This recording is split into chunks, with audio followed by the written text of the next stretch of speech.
कुछ ऐसी स्ट्रैटेजीज, कुछ ऐसी ट्रिक्स हम सब अपनी कैट प्रिपरेशन जर्नी में ऑब्जर्व करते हैं. You don't necessarily have to learn from वो लोग जो IIMs में बैठे हैं. Even the ones who have not scored 99 या the ones who have improved their mock scores from let's say 40s to even 80s, their journeys or their strategies are equally important. Hi everyone and welcome back to the channel. मैंने कुछ दिन पहले LinkedIn पे एक post डाला था कि क्या कोई कैट एस्पिरेंट है जिनके मार्क्स लास्ट के दिनों में इम्प्रूव हुए हों. To my surprise not only those people reach जो IIMs में बैठे हैं या जिनके 99 परसेंटाइल आए, even a lot of people reach जो आप ही की तरह कैट 2022 की तैयारी कर रहे हैं. सो इन टूडेज वीडियो मैं आपको 4 ऐसे एग्जाम्पल्स देने वाली हूँ जिन लोगों ने अपने मॉक स्कोर्स को इम्प्रूव किया, ऐसा क्या किया उन्होंने. एंड फिफ्थ एग्जाम्पल मैं आप ही की तरह एक कैट एस्पिरेंट का देने वाली हूं जिसके मार्क्स अभी उतने अच्छे नहीं आ रहे, but he has a message to share.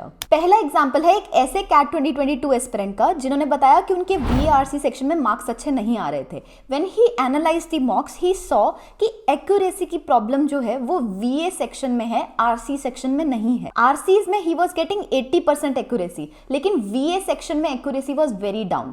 So he decided कि मैं अपनी अटेम्प्ट स्ट्रैटेजी को चेंज करूंगा. अगले 6-7 मॉक उन्होंने इस स्ट्रैटेजी के साथ दिए कि मैं 3 RC प्लस VA की बजाय 4 RCs and only TETA questions attempt करूंगा from VA section. By using this strategy, he was able to improve his mock scores after 6 to 7 mocks. अब इससे हमें ये सीखना चाहिए कि every person has a different comfort zone. आप में से कुछ लोग होंगे जिनके VA में मार्क्स अच्छे आ रहे होंगे, कुछ लोगों के RC में आ रहे होंगे. अपने पुराने मॉक्स को उठा के एनालाइज करो where your strength lies and make sure कि आपकी attempt strategy में वो चीज पहले आती हो या priority पे आती हो. अब क्योंकि इस एस्पिरेंट की RC सेक्शन में 80% एक्यूरेसी थी, आई वाज लाइक पूछना तो बनता है कि ऐसा क्या कर रहे हैं आरसी में so that you can also implement the same. What he shared is कि वो जैसे ही VARC सेक्शन शुरू होता है पहले सारे के सारे RCs के क्वेश्चंस को क्विकली गो थ्रू कर लेते हैं, ये देखने के लिए कि किस RC में फैक्चुअल क्वेश्चन ज्यादा हैं. आप में से जो भी अच्छे से तैयारी कर रहे हैं उन्हें पता होगा कि फैक्चुअल क्वेश्चंस आंसर करना इजी होता है देन इन्फ्रेंस बेस्ड क्वेश्चंस.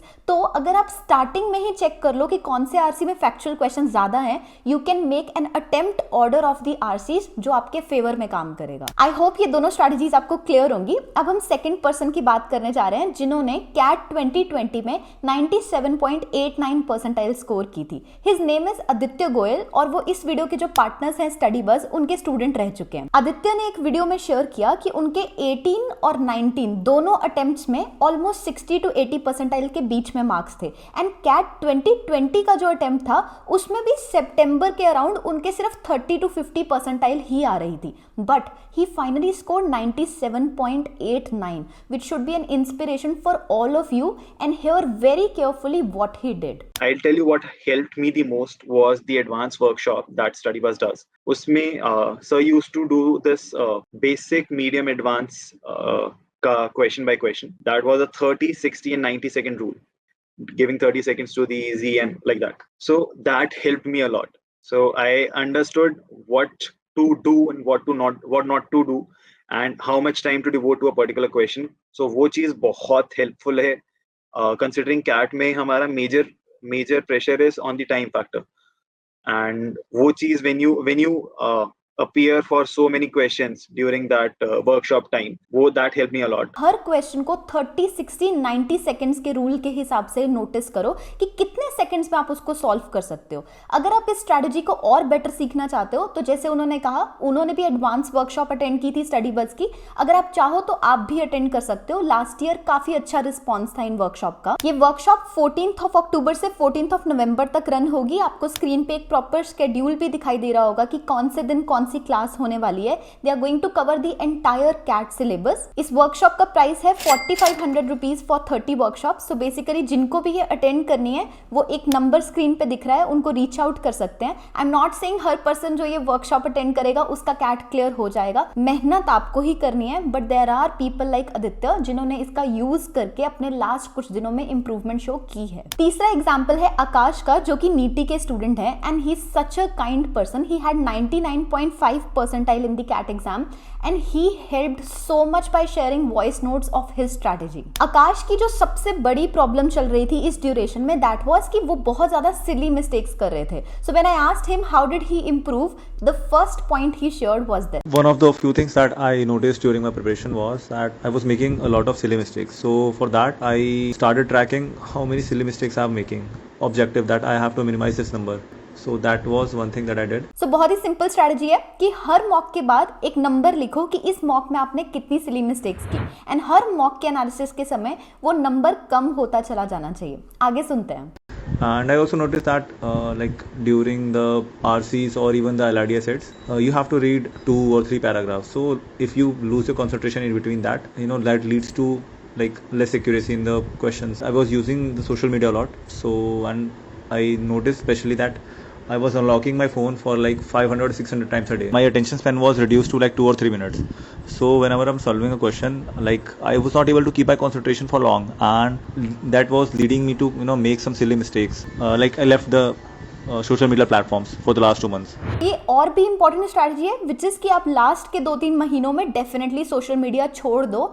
मेरे लिए थोड़ा नुकसानदायक होगा, बट मेरी वीडियोस देख लेना. बट वैसे बोल रही हूँ कि सोशल मीडिया यूजेज कम कर दो, so that you don't face the same problem of attention span getting reduced. वो बहुत इंपॉर्टेंट बात बोल रहे हैं कि अगर आपकी अटेंशन स्पैन रिड्यूस हो जाएगी, you will make silly mistake. And apart from that, I used to do one thing also, like I used to categorize the questions. So I used to like figure out the questions which had an accuracy of 70% and more, and like they were solved within a minute. I hope ये strategy आपको अच्छे से समझ आई हो, because he is saying something very very powerful.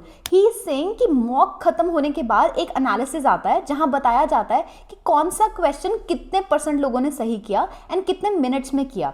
अगर आप वो questions pick करो जो 70% लोगों ने एक्यूरेटली मार्क किए और 1 मिनट के अंदर अंदर सॉल्व किए, those were the easiest questions. So you should check, did you attempt them और did you get them right. That is the first priority after every mock, because अगर आप वो क्वेश्चंस नहीं कर रहे हो, that means you are missing out on some very easy questions and very easy marks जो आपको एक्चुअली में स्कोर करने चाहिए. फोर्थ एग्जांपल आप ही की तरह एक कैट एस्पिरेंट का है, जिन्होंने शेयर किया कि पहले मार्क्स ठीक आ रहे थे, फिर अचानक से अगस्त के बाद एक डिप आना शुरू हो गया, and then he was like mocks में मार्क्स बढ़ ही नहीं रहे थे अंटिल ही फाउंड आउट कि वो क्या गलती कर रहे हैं, एंड अब उनके मार्क्स फिर भी ठीक आ रहे हैं. ही सेड कि प्रॉब्लम बेसिकली ये हुई थी कि मिड अगस्त तक उनकी कोचिंग इंस्टीट्यूट ने उनका सिलेबस खत्म नहीं किया था. सो ही डिसाइडेड कि वो अपना क्वांट का सिलेबस अगले 30 दिन में खत्म करेंगे. अब क्योंकि उन्होंने ऐसा टारगेट रखा, उसकी वजह से VARC और DILR दोनों में स्कोर कम आने लगा. उन्होंने इवन अपने मॉक के स्कोर्स भी शो किए थे, तो I will flash them in front of you, and then he took them to a level जहां वो 89 टच कर रहे हैं अभी. उन्होंने एक बहुत ही सिंपल चीज शेयर की, विच इज कि हर दिन रीडिंग करो और कम से कम 4 LRDA सेट सॉल्व करो on a daily basis.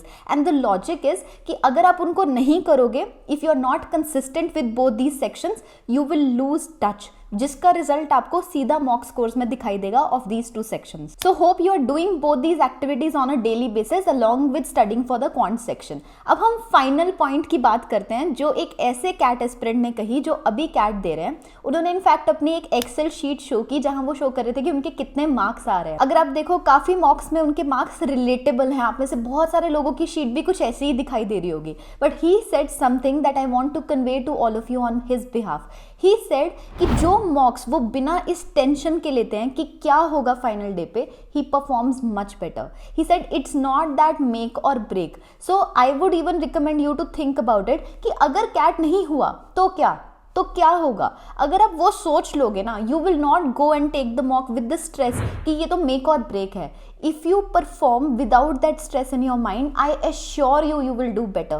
He is a living example. He shared कि जो मॉक में उन्होंने अच्छे मार्क्स स्कोर किए हैं, he didn't care about the result. So I would like to close this video by telling you कि please stress मत लो. ये सोचो कि ये एक ऐसा मॉक है जिसमें मैंने बेस्ट परफॉर्म करना है और मैंने एनालाइज भी उसको वैसे ही करना है जैसे किसी कंपनी की फाइनेंशियल स्टेटमेंट हो. I want to see what is going right or wrong. अगर आप जानना चाहते हो कि आप कैसे अपने अटेम्प्ट को इम्प्रूव कर सकते हो इन दी मॉक्स, then do watch this video. Thanks a lot guys, all the best.